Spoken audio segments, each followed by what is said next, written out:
What's good, ladies and gentlemen? Welcome to SK Wealth Academy podcast number 80.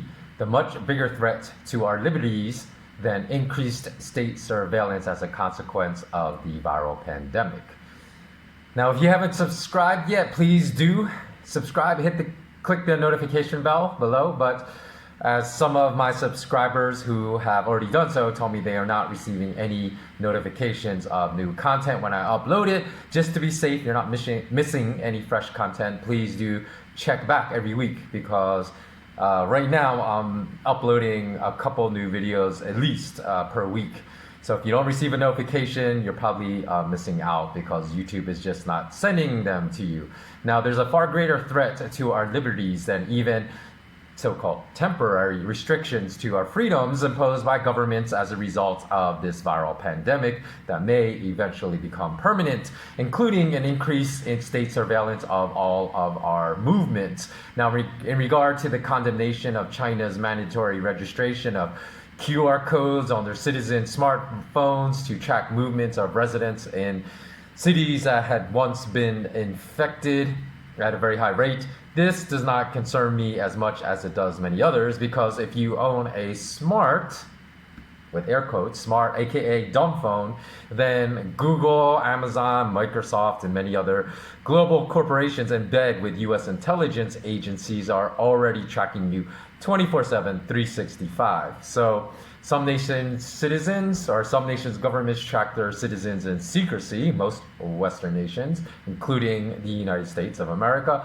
while others are tracked openly in China. So the only difference is whether the surveillance methodology is conducted out in the open or in secrecy, but it is being done no matter where on planet Earth you live.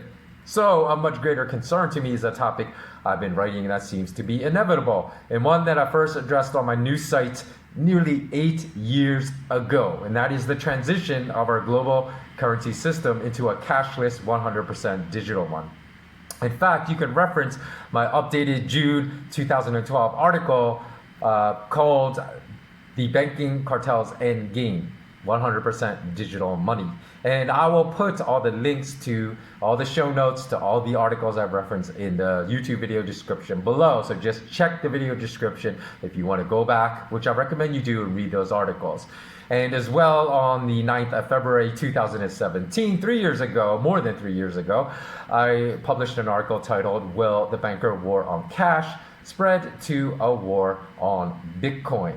Now, just to show you that I'm willing to change my opinion as the evolution of my knowledge about certain arenas in the financial sector change, at that time, I thought that bankers were going to smash Bitcoin as they smashed gold because they were against it. But my opinion has drastically changed with the addition of a lot more new information since February 2017. So if you want to know those opinions, I have offered those to my patrons and will offer them as well. I have like a full 20-page discourse in one of my upcoming SK Wealth Academy courses entitled What is Money? So you can learn more about that there. But in the article I first published in 2012 about the strong desire of the families that control the global central banks worldwide to move us into a 100% digital cashless economy, because such a transition would give them supreme financial control over our lives, I referenced many events that were already happening 8 years ago that proved they were hell-bent into making such a transition a reality, whether, because it hasn't happened yet, whether it would happen in 5 years, which obviously didn't, or 10 years, or even 15 years. And some of the names of those articles, which again, I'll put the links in the show notes below, where does pay tag mean the end of cash in your pocket? That was run in the UK in one of their highly distributed mediums called The Telegraph. The Libre Mercado, which is another big publication in Spain, published a story saying the government prohibits payments of transactions exceeding 2,500 euros in cash. Wired magazine, which is a well-known tech magazine, wrote an article, again, these were all written 8 years ago or more, Time to Cash Out, Why Paper Money Hurts the Economy. And then Time magazine actually published an article titled How Cash Keeps Poor People Poor. And while intelligent people may believe the title of that last Time magazine article was a complete troll job, it was actually a real article in which the journalist argued that the existence of cash and not a fiat currency Ponzi scheme based global banking system in which money is backed by nothing and therefore guaranteed to rot in purchasing power significantly every single year, despite your fake official much lower inflation statistics released by governments and bankers every year, was the primary reason.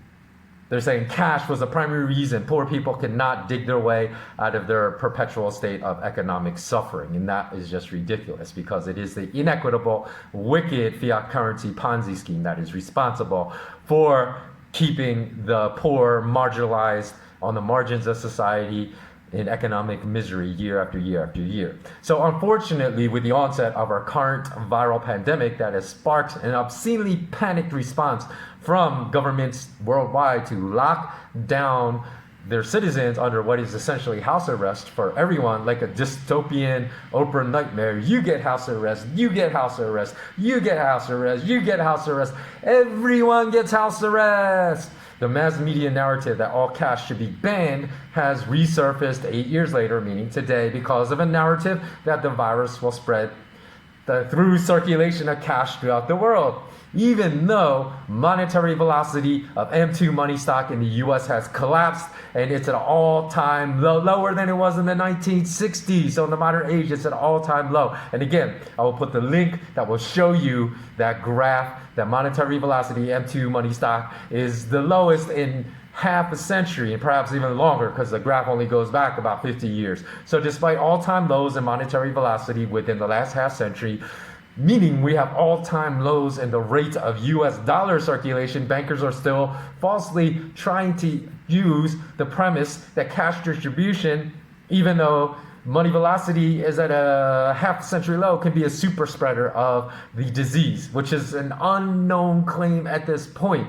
And one of the major, what's the word I'm looking for, problems I had with the mass media in reporting this whole viral pandemic, they're consistently insisting and reporting that unknowns were facts. And that's why so many people were so misinformed in the West about this particular virus. And they're saying, well, because the cash could be a super spreader of the virus, we must ban all cash as soon as possible. So just check out this March 5th declaration, again, which the link I'll put in the show notes, from the World Health Organization that claims that coronavirus can be spread through handling of cash, even though there is absolutely zero scientific evidence that this claim is correct at the current time.